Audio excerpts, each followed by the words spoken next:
Good morning, everyone. Dexter from IT Thanks for joining us for today's webinar, Remote Collaboration with Revit and BIM 360.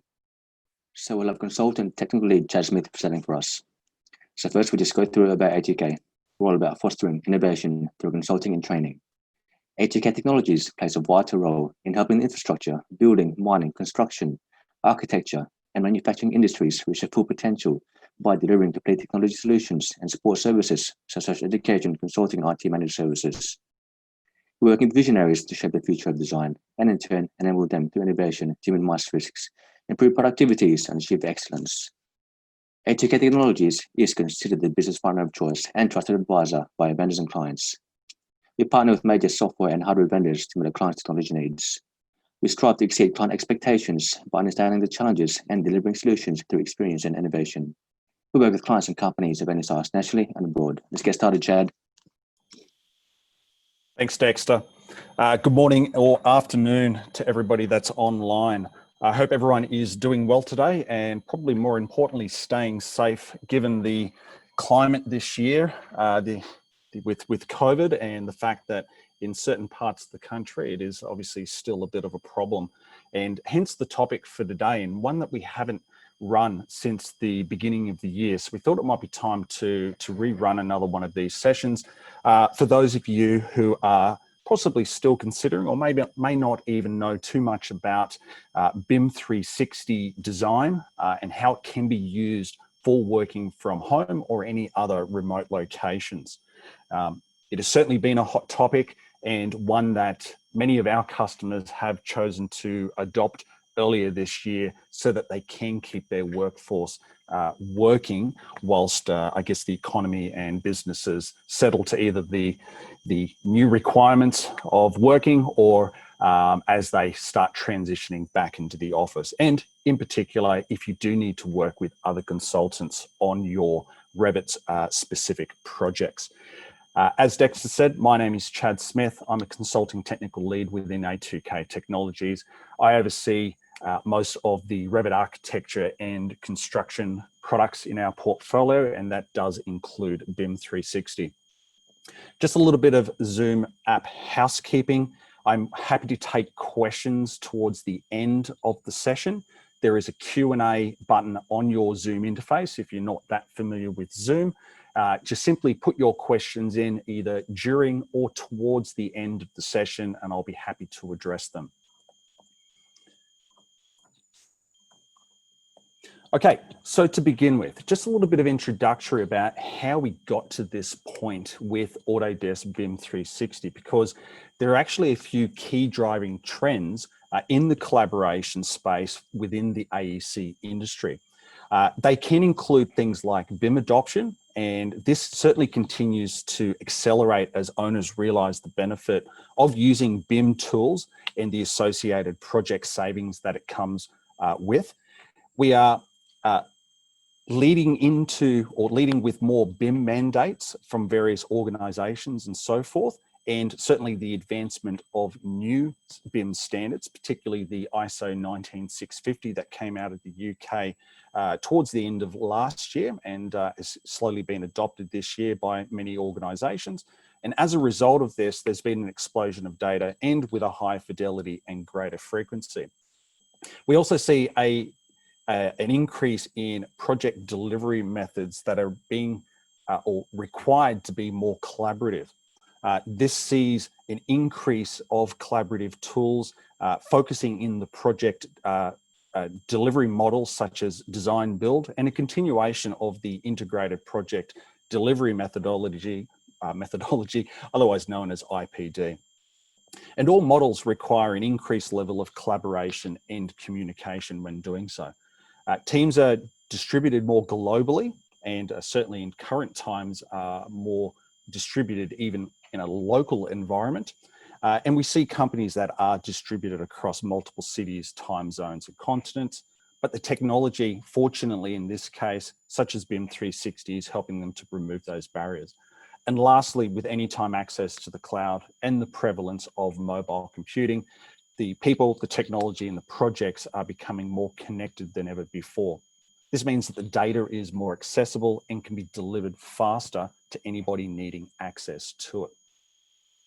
Yet, our AEC projects are incredibly complex and produce an incredible amount of data. Historically, syncing and utilizing all this data was previously impossible, and it's certainly become one of the biggest challenges within our industry to get over so that we can get people connected to this data. The workflows and the data have been disconnected, and this introduces challenges for collaborating across many companies and more recently across many disciplines as well. So not just within your own organization. And as projects become more complex, there is a higher frequency of data that is rapidly being iterated upon. Bad information and data silos across companies lead to massive waste, and distributed teams are hurt by delays in communications and waste time searching for the right project information. Probably the biggest problem that we've had is that none of the past tools have helped to fully, and I do mean fully, solve the problems for the designers, because none of the past tools that you've probably have been using were built specifically for a design-based and collaborative-based platform or approach. If we look at things like FTP or SharePoint, these can be expensive and complex to implement. Particularly SharePoint is quite a complex beast with many options and settings. And even with these technologies, the design files still have to be downloaded and saved to a local drive in order for them to be usable, or in some cases, syncing that data. When you have a look at network drives, they certainly serve the need for sharing internally from a local server, but as soon as the files need to be accessed remotely or by an external team member, those tools actually fall short quite a bit. Next on the list is cloud storage. But the problem here is that basic cloud storage tools, such as Dropbox, even Microsoft OneDrive with the SharePoint falls into this category, is that these cloud tools are not built to manage design data. They're designed to store files, but not necessarily data that is specifically related to the design process. So CAD files or BIM models, therefore, are not viewable or usable natively from those cloud locations. And users still have to resort to downloading and opening those models in order to get value out of the files. And lastly on the list here is point solutions. So while these solutions can be tailored to a more AEC way of delivering our projects, they still typically only solve small problems at a time. They are hard to integrate with other solutions, and they typically don't support the life cycle of a building project in the first place. So put simply, Autodesk BIM 360 is a cloud and mobile platform for design and construction, spanning from pre-construction through to handover. Its core goal is to accelerate the delivery of the projects, all the while mitigating risk. It is done so by connecting the team to a single source of data, allowing them to act quickly. What you'll see over the course of this brief presentation is that BIM 360 is tailored more towards a design workflow rather than a file sharing workflow. At the heart of BIM 360 is a common cloud-based platform enabling the team to access the data from anywhere and at any time. And being a single source of data, this eliminates almost all risk of the user accessing outdated information. The user accesses the information through either a desktop PC using their web browser or via a mobile device while they're out on site or possibly out with a customer. Either way, the user is always connected to the information at all times. And all this information isn't thrown away during or at the end of the project. It can be later analysed to develop insights into the pain points of the project to avoid the same costly mistakes for future projects. All of this lends itself to driving one key competency which is to mitigate the risk at all stages and levels of the construction process. For the purpose of this presentation, we'll be focusing specifically on the connectivity and the data aspect of this risk mitigation. To begin with, let's just have a high-level look at what the general BIM 360 platform looks like. We're going to focus on a small part of it for the remainder of the presentation, but just to give you a bit of a feel as to where it fits into BIM 360 as a whole platform. Again, for the purpose of today, we're assuming that you are a Revit design company and with Revit users. So therefore, we're going to be focusing on the Revit product as the design tool. However, other Autodesk software such as Civil 3D, InfraWorks, AutoCAD, and Plant 3D also have some level of native integration into BIM 360. So therefore, if you are using Revit and BIM 360 on a project with other consultants, there may be a chance that you can all be working more collaboratively within that same platform and using native file formats. So Revit as a design tool, as you would be aware, utilizes its work sharing capability so that you can bring multiple users into the same project file simultaneously. Now, this is great for internal work, but BIM 360 also facilitates that same similar work sharing and file linking and collaboration methodology with external users. So BIM 360 design facilitates not only multi-user work sharing, but it also allows you to work more closely with other design consultants, whether you're inviting them into your project or whether you've been invited into their project. But BIM 360 design is just a tool to facilitate this workflow. It still requires a place to store the files, and that's where BIM 360 Docs comes into this. Now, what you'll see a little bit later on is that Docs comes complementary with a license of design. So they do actually work quite closely together. But Docs, in essence, is the document management system where all files are stored for most other licenses and modules that may be active on your project, which in this case will be design. Now, around the edges of this is leading more into the construction workflow. So just very, very briefly here, there is BIM 360 Coordinate for doing model coordination and clash detection. So we take our design files and put it through that coordination process. BIM 360 Build puts the data into a mobile device so that it can be utilized by staff members out on site and sub-consultants and so forth, or sorry, subcontractors. BIM 360 Layout is for putting BIM information into survey equipment. Plan helps project managers to be able to plan out tasks, construction tasks for the build process. And Ops is for the handover and ongoing maintenance of the project. Now, more importantly than understanding the whole system here is that over on the left-hand side there is BIM 360 Insight.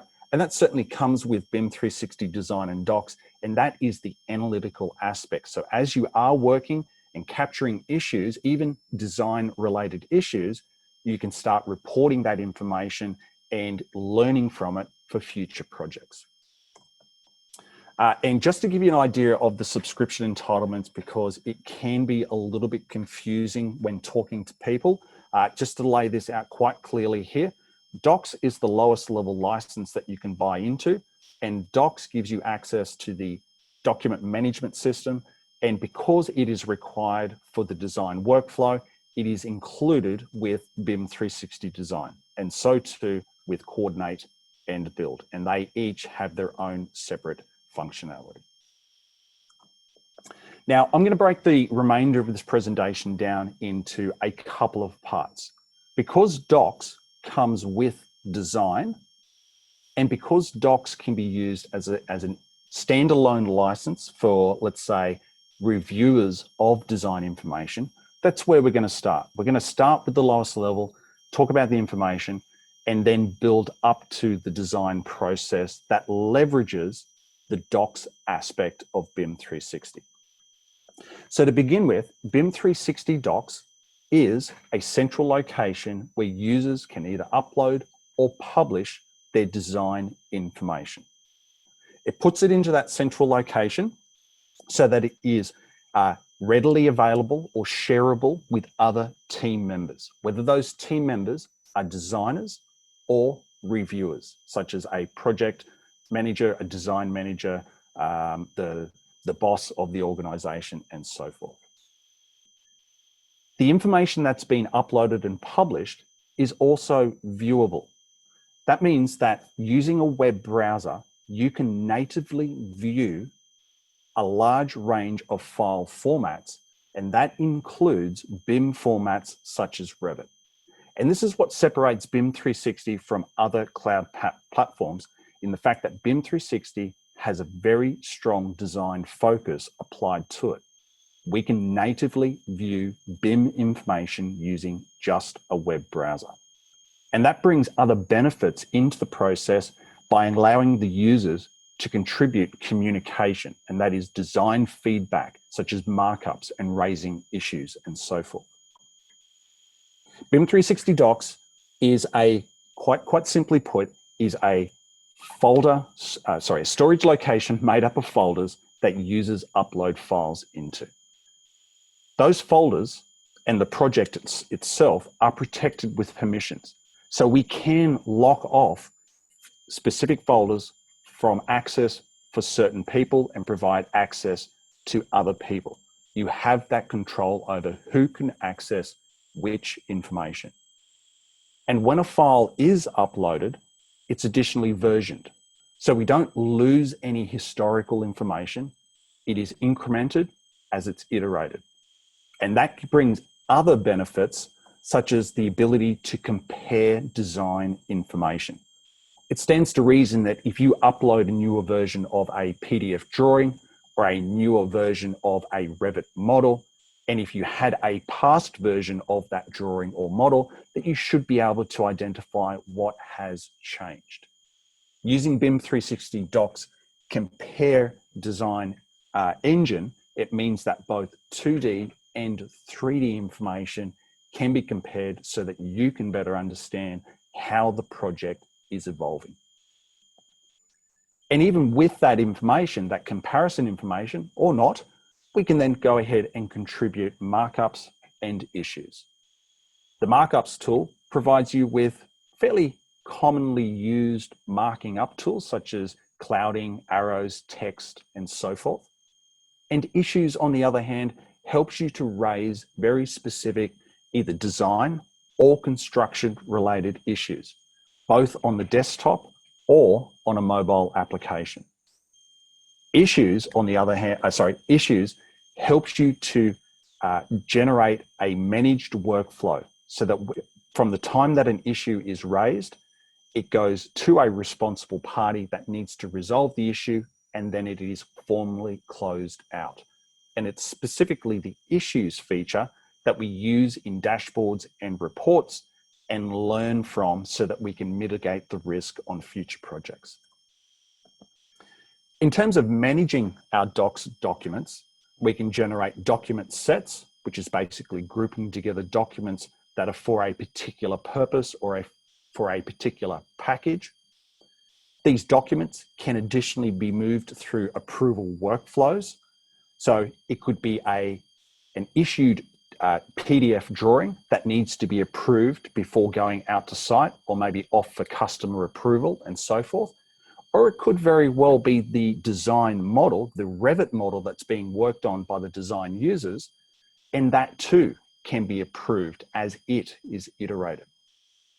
And if we need to send any documents to anybody, whether they be 2D or 3D, we utilize the transmittals tool to create a formal record in BIM 360 that information has been electronically sent to someone.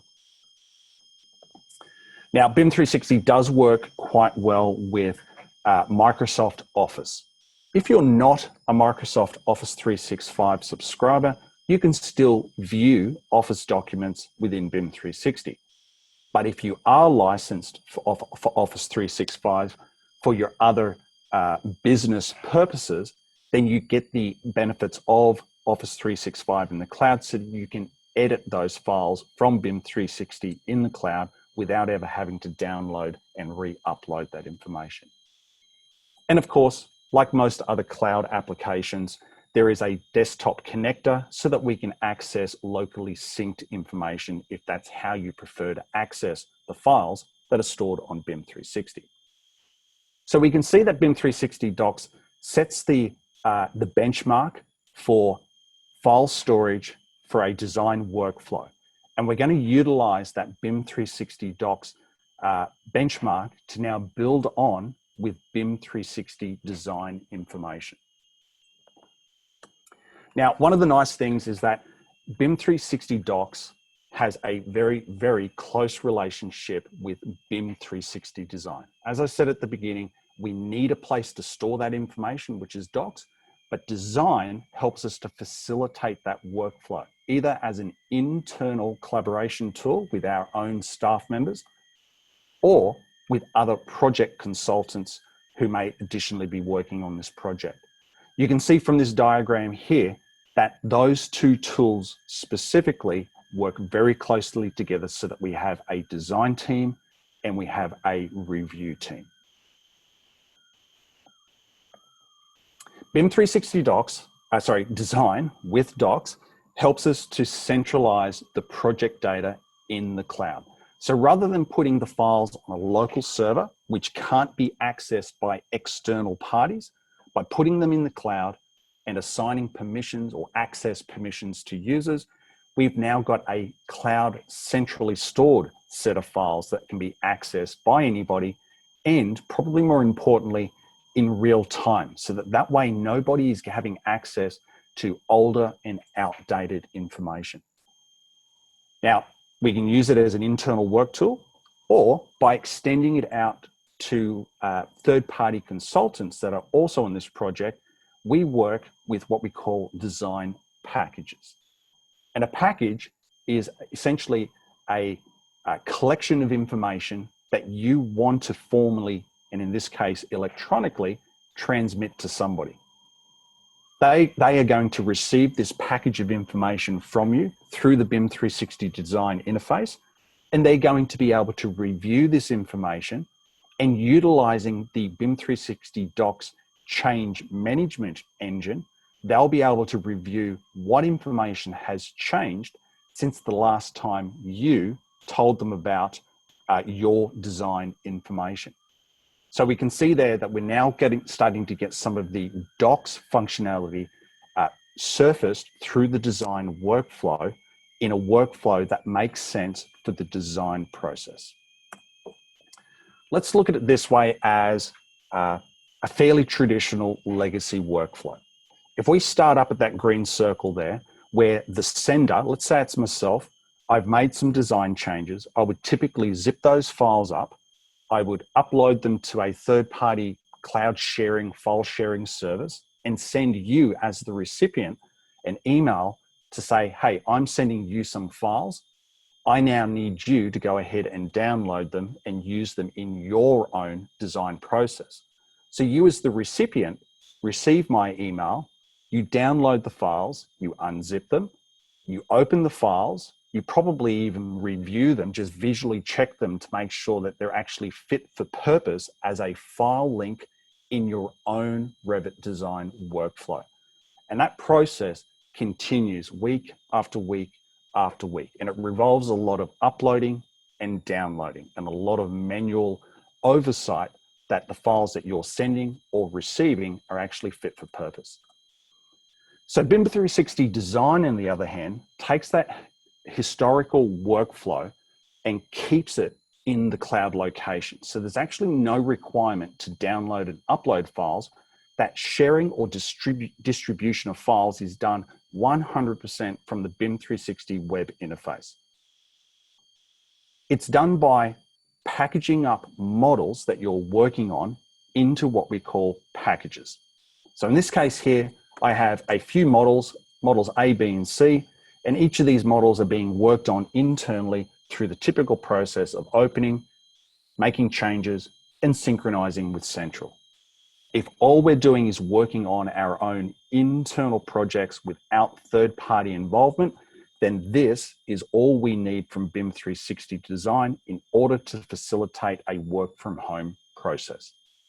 However, if we want to introduce other consultants into this process, we now need to publish this information out to the external parties and put them into packages. And we can see there that we have different packages that can contain different models or different versions of past models. The workflow is as such. Team 1 creates a package. They then, through the BIM 360 design interface, share that information with the other design consultants. They're not saying specifically who, they're just putting it out there and saying to all the other participants, I am sharing some information if you would like to adopt it in your own workflow. So Team 2 sees that Team 1 has shared some information, so they make a conscious decision to consume it into their workflow. There is no forced updating of files within this process. It is very much somebody offering information and somebody else choosing to consume that information. And that process continues. Team 1 can create another package, share it. Team 2 can either choose to consume it or not. And this process works in the other direction as well. So what we end up with is a design collaboration user interface that looks something like this, where we have design teams sitting on a timeline, and those teams are distributing packages either in an ad hoc fashion whenever they feel they need to, or possibly as part of some kind of BIM execution plan that says packages need to be distributed on a set schedule. Regardless, this timeline adds both transparency and probity into the process so that everybody can see who is sharing which information and who is adopting which information. So it's quite an efficient process because we no longer have to download and upload files. Information is shared through the cloud mechanisms and even linked via the cloud mechanisms. Now, to sort of finish off this session, we should probably talk about Autodesk Forge as well. Now, this is something that you may or may not have heard about, but it's important because BIM 360 as a design platform for the AEC industry is actually built on Autodesk Forge. And Autodesk Forge is simply, let's call it an entry point into that data that you're uploading into BIM 360, so that either you or maybe other third-party programs or other third-party developers, if you commission them, they can access the data that you're storing in those BIM 360 projects. When you're using BIM 360, it's not necessarily just about being able to share files. You can now take advantage of the mass amount of information that is contained within those files for other purposes. It means that maybe custom websites can be developed or custom applications whereby you can view the model, you can view the floor plan, you can view the data, and you can see in this example here some charts that are indicating how many elements are assigned to certain categories and so forth. The point is that the data is there. How you interpret it is up to you. And this is already being used by a variety of companies around the world. J.E. Dunn is a large construction company over in the US who utilize Forge and BIM 360 so that they can quantify the elements in their most recent models and pull that information into their cost forecasting application. And they can even provide their customer, the owner of the building, with a simplified version of this so that the owner gets real-time information on what it's costing them based on the current progress of the design models themselves. And even Google, who we're more familiar with as being a web service provider, well, they run those web services by way of their data centers.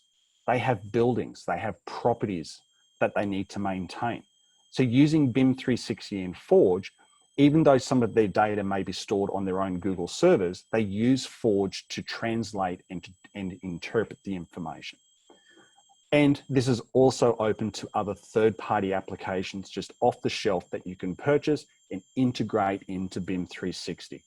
Again, the point is, if you're going to put your data in a cloud location so that you can at least work on them in a live capacity through Revit as a work from home process, you can additionally open that up to other workflows that you may not have considered into the future. We've got other events constantly coming up from time to time. So please go to our website at a2ktoechnologies.com.au/events, and you'll be able to find and register for future events that we may have. I also want to open it up to yourself. If you would like to continue this conversation with myself along the lines of Revit and BIM 360 design, I want to invite you to have a 30-minute follow-up meeting. You can go to that particular web link there. It's all automated. You can book in a 30-minute meeting with myself. I have made myself available tomorrow and Friday, and there are a large amount of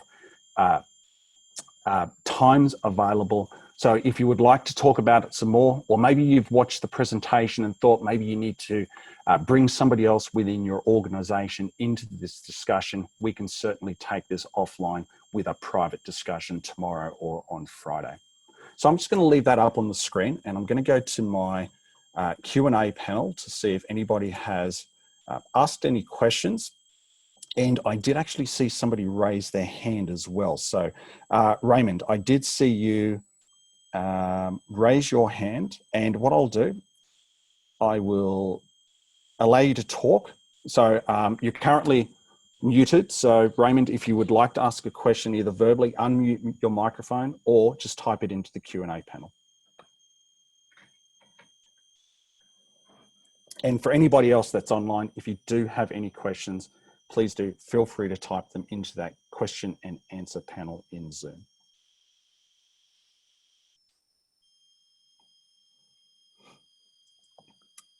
So I'll just give it just a little moment here.